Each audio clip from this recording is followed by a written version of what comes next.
दोस्तों, आज के वीडियो में हम नाथ नगरी के नाम से मशहूर बरेली के ऐतिहासिक और पौराणिक महत्व पर चर्चा करेंगे।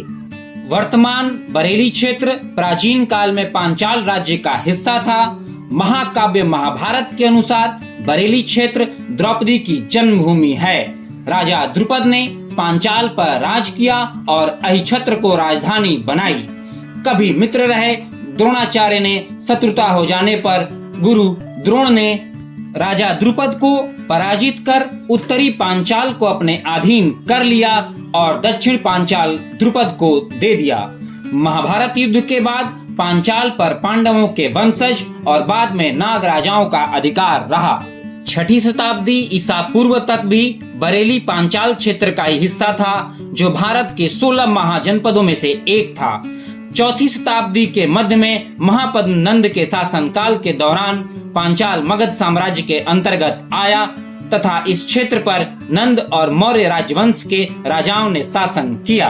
कौटिल्य ने अपने अर्थशास्त्र में पांचाल की राजधानी अहिछत्र के मोतियों के बारे में उल्लेख किया है, जो काफी प्रसिद्ध थे। समुद्रगुप्त के शासन के दौरान पांचाल को गुप्त साम्राज्य में शामिल कर लिया गया था। 6ठी शताब्दी के उत्तरार्ध में गुप्त राजवंश के पतन के बाद इस क्षेत्र पर मौखरियों का प्रभुत्व रहा है। सन 647 में हर्ष की मृत्यु के बाद इस क्षेत्र में लंबे समय तक अराजकता और भ्रम की स्थिति रही। हर्ष के समय भारत आए चीनी यात्री वेनसांग ने बरेली जनपद का विवरण अपनी पुस्तक में एक वैभवशाली नगर के रूप में किया है। 8वीं शताब्दी में यह क्षेत्र कन्नौज के राजा यशोवर्मन के अंतर्गत रहा। 9वीं शताब्दी में गुर्जर प्रतिहारों की शक्ति बढ़ने के साथ ही बरेली भी उनके अधीन आ गया। पुरातात्विक साक्ष्यों से मालूम पड़ता है कि अहिछत्र अर्थात वर्तमान बरेली का विध्वंस लगभग 11वीं सदी में इस्लामिक आक्रमणकारी महमूद गजनवी के लगातार आक्रमण से शुरू हो गया था। लगभग 1500 ईस्वी में क्षेत्र के स्थानीय शासक राजा जगत सिंह कठेरिया ने जगतपुर नामक ग्राम को बसाया था, जहां से वो शासन करते थे।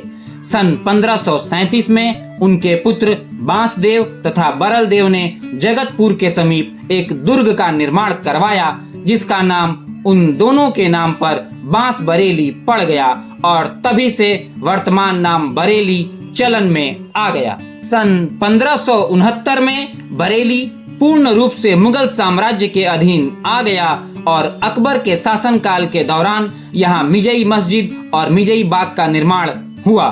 सन 1596 में बरेली को स्थानीय परगने का मुख्यालय बनाया गया और विद्रोही कठेरिया राजपूतों को नियंत्रित करने के लिए मुगलों ने बरेली क्षेत्र में वफादार अफगानों की बस्तियों को बसाना शुरू किया। शाहजहां के शासनकाल के दौरान सन 1657 में बरेली के तत्कालीन प्रशासक रहे मकरंद राय ने पुराने दुर्ग के पश्चिम में एक नए शहर की स्थापना की और यहाँ एक किले और जामा मस्जिद का निर्माण भी करवाया। औरंगजेब के शासनकाल के दौरान भी इस क्षेत्र में अफगानों की बस्तियों को प्रोत्साहित किया जाता रहा। इन अफगानों को रुहेला अफगानों के नाम से जाना जाता था और इस कारण इस क्षेत्र को रुहेलखंड नाम मिला। औरंगजेब की मृत्यु के बाद दिल्ली के मुगल शासक कमजोर हो गए। रुहेलखंड भी मुगल शासन से स्वतंत्र राज्य बनकर उभरा और बरेली रुहेलखंड की राजधानी बनी। सन 1740 में अली मुहम्मद खान रुहेलखंड के शासक बने और उस दौरान राजधानी को बरेली से आंवला स्थानांतरित किया गया। अली मुहम्मद के पश्चात उनके पुत्रों के संरक्षक हाफिज रहमत खान रुहेलखंड के अगले शासक बने। सन 1761 में पानीपत के तृतीय युद्ध में हाफिज रहमत खान ने अवध के नवाब सुजाउदौला का साथ दिया और इनकी संयुक्त सेनाओं ने मराठों को पराजित कर उत्तर भारत में मराठा साम्राज्य के विस्तार को अवरुद्ध कर दिया। 1774 में अवध के नवाब सुजाउदौला ने ईस्ट इंडिया कंपनी के साथ मिलकर हाफिज को हरा दिया और पूरे प्रांत को अवध में मिला लिया। 1774 से 1800 तक रुहेलखंड प्रांत अवध के नवाब द्वारा शासित था।